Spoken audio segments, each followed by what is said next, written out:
This appendix to Chapter 5 covers educational financing, loans, and scholarships.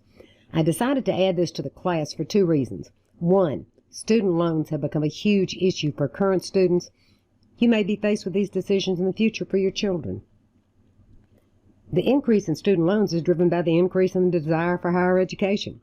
This chart, which is from 2018, clearly demonstrates the correlation between highest education level and unemployment and average weekly earnings. No surprise, higher education level equals lower unemployment rate and higher weekly earnings. Everyone here is already at level 3, some college, no degree. Some may be at level 4, associate's degree. When you graduate from Ole Miss, you'll be at level 5, bachelor's degree. Higher monthly earnings and lower unemployment rate than the average. I'm not going to go very deep in the area of student loans. I don't personally know that much, and that's what our financial aid office is for. I will briefly review the various types of assistance available. You're probably already familiar with the FAFSA file. If you want federal aid, you have to fill it out. This is for money that has to be repaid.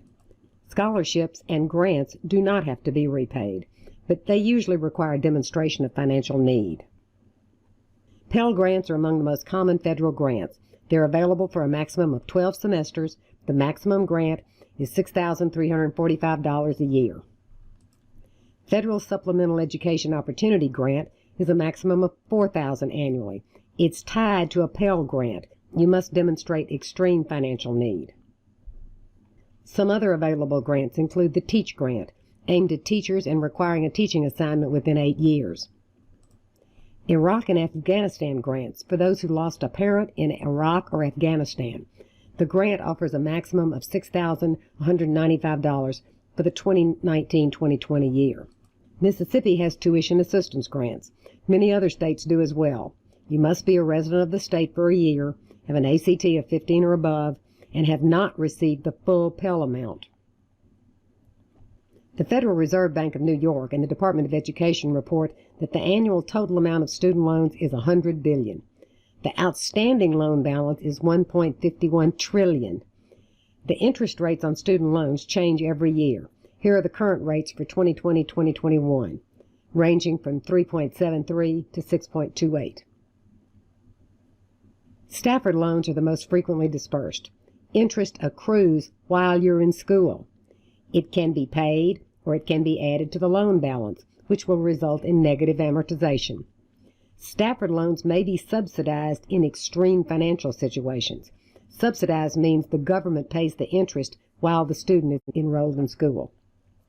Other loans. Perkins loans, extreme financial need, only in subsidized form, offers a low rate, 10-year repayment, and a longer grace period. PLUS loans are made by parents or a graduate student. Parents can only borrow to cover what is not covered by the student's financial aid package. They charge higher rates than both Stafford and Perkins loans. And there are private student loans, higher rates but no FAFSA required. Let's go to the repayment part. Stafford loans, you must start repaying 6 months after you are no longer enrolled or drop to half-time. Perkins loans must start 6 months after they're no longer enrolled. PLUS loans, 60 days after the loan is disbursed. Think immediately. May be deferred if the student is in school. Interest does accrue. There are a variety of repayment options. The standard option is a fixed amount monthly for not more than 10 years. That can be extended to a 25-year term. There's a graduated term where payment starts low and increases, usually every 2 years.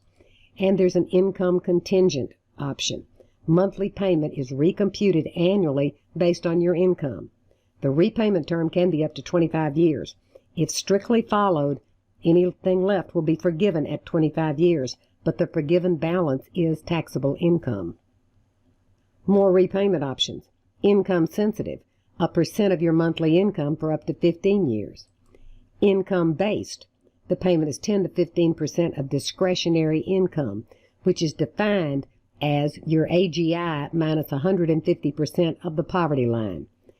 If strictly followed, this is forgiven after 20 to 25 years. Pay as you earn had a payment cap of 10% of discretionary income. It required proof of financial hardship. The balance was forgiven after 20 years. This was phased out in 2011. The new version, the revised pay-as-you-earn, requires proof of financial hardship to obtain the more lenient terms. Balance forgiveness is after 20 years, 25 for graduate students. Consolidation loans are convenient and will reduce your payments to one lower payment, and it also can be extended to a term of 30 years.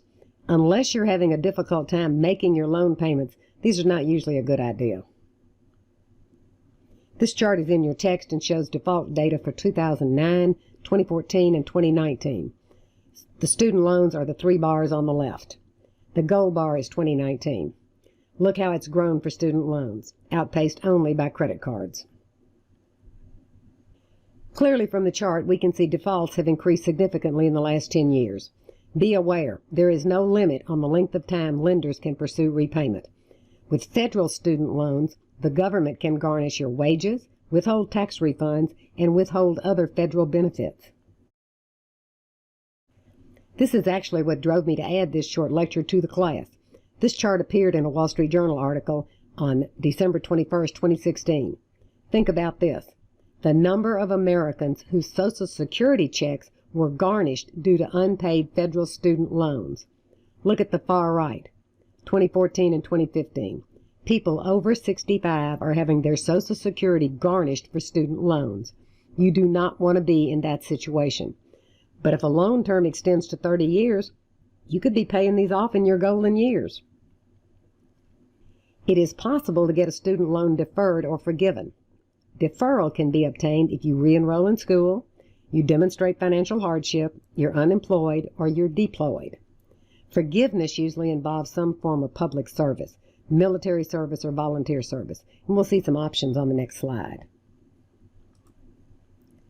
Loan forgiveness comes under the Public Loan Forgiveness Program, part of a 2007 bill. It applies to full-time public service employees. You must have made 120 qualifying loan payments, 10 years. It applies to eligible direct loans.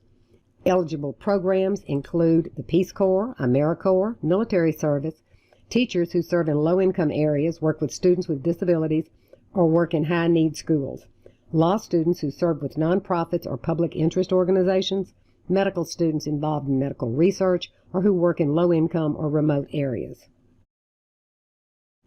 Loan cancellation is actually loan discharge. This requires very special circumstances as shown on the slide.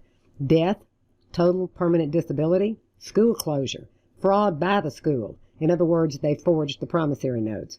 Bankruptcy, though this is very rare, only if repayment would create a significant hardship. Another source of student income, federal work-study programs. It allows a student to work on campus, which is very convenient, and usually is designed to fit around the student's class schedule. The pay is, however, fairly low. This ends the Chapter 5 appendix.